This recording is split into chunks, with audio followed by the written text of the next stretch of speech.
നമ്മൾ ഈ കണ്ടുകൊണ്ടിരിക്കുന്ന അലി അക്ബർ ഒരു ചോദ്യം ചോദിച്ചിരിക്കുകയാണ്. അലി അക്ബർ KSFE നല്ല സ്ഥാപനം തന്നെയാണ്, അതിൽ കുറി ലഭിച്ച പണം കിട്ടാൻ നൂലാമാലകൾ ഒരുപാട് കടക്കണം എന്ന് കേട്ടിട്ടുണ്ട്. അങ്ങനെ ശരിക്കും ചിട്ടി പിടിച്ചു കഴിഞ്ഞാൽ ഒരാൾക്ക് പൈസ കിട്ടുന്ന കാര്യമാണ്. അപ്പോൾ പൈസ കിട്ടാൻ ഒരുപാട് നൂലാമാലകളുണ്ട് എന്ന തോന്നലാണ് ഈ പ്രേക്ഷകൻ്റെ കുറിപ്പ്. താങ്കൾ അതിനെന്ത് മറുപടി പറയും?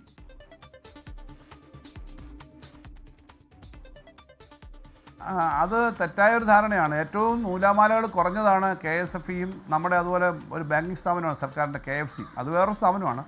ഇവിടെ ബാങ്കുകളിലുള്ള നൂലാമാലകളില്ല. പക്ഷേ ഒരാൾ ചിട്ടി പിടിക്കുമ്പോൾ ഞാനൊരു 10 ലക്ഷം രൂപയുടെ ചിട്ടി ആദ്യത്തെ 4 ഗഡു അടച്ചു, അല്ലെ ആദ്യത്തെ ഗഡു അടച്ചു, ഒരു 10,000 25,000 രൂപ അടച്ചു.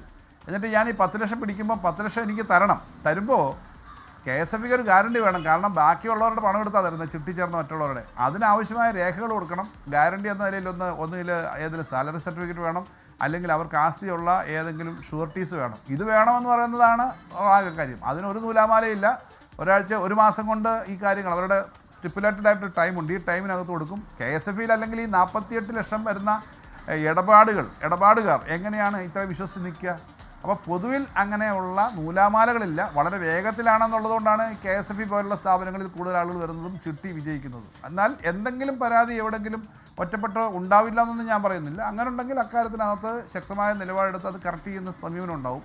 കുറച്ചുകൂടെ വേഗത്തിലാക്കാൻ വേണ്ടിയിട്ടാണ് നമ്മൾ ഡിജിറ്റൽ പ്ലാറ്റ്ഫോമും ഓൺലൈൻ സംവിധാനവും ഒക്കെ നടപ്പിലാക്കുന്നത്. അങ്ങനെ വലിയ ഒരു പരാതിയും സാധാരണഗതിയിൽ KSFEയുടെ ഈ കാര്യങ്ങളെ സംബന്ധിച്ചില്ല. നൂലാമാലകൾ ഇല്ല എന്നുള്ളത് തന്നെ പൊതുവെ പറയാൻ പറ്റുന്നതാണ്. ഒറ്റപ്പെട്ട കാര്യങ്ങളുണ്ടെങ്കിൽ എന്തെങ്കിലും പ്രശ്നമുണ്ടെങ്കിൽ നമുക്ക് നോക്കുന്നതിനും കുഴപ്പമില്ല. പക്ഷേ പൊതുവിൽ KSFEയുടെ ഏറ്റവും വലിയ വിശ്വാസ്യത അതിൻ്റെ സുതാര്യതയും വേഗതയേറിയ നടപടിക്രമങ്ങൾ തന്നെയാണ്.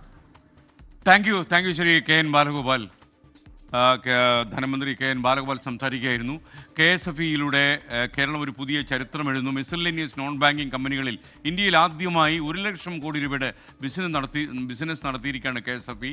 അപ്പോൾ അതെന്തായാലും അതിൽ ഇത്രയും അധികം വരുന്ന ആയിരക്കണക്കിന് സ്റ്റാഫിനും ഈ സന്തോഷം പങ്കുവയ്ക്കാം. അതോടൊപ്പം തന്നെ ഇതിൽ ചേർന്നിരിക്കുന്ന ഏതാണ്ട് 48 ലക്ഷത്തോളം ആളുകൾ KSFEയുടെ ചിട്ടിയിലുണ്ടെന്ന് പറയുന്നത് ചെറിയ കാര്യമല്ല, അത് വലിയ കാര്യമാണ്. അവർക്കും ഈ സന്തോഷം പങ്കുവയ്ക്കാം. ലോകത്തെവിടെയായാലും ഏത് സമയത്തും 24 വാർത്തകളും ഓഗ്മെന്റഡ് റിയാലിറ്റി പാക്കേജുകളും എക്സ്പ്ലെയിനറുകളും വിശദമായി കാണാൻ ഞങ്ങളുടെ YouTube ചാനൽ നിങ്ങൾക്ക് സബ്സ്ക്രൈബ് ചെയ്യാം.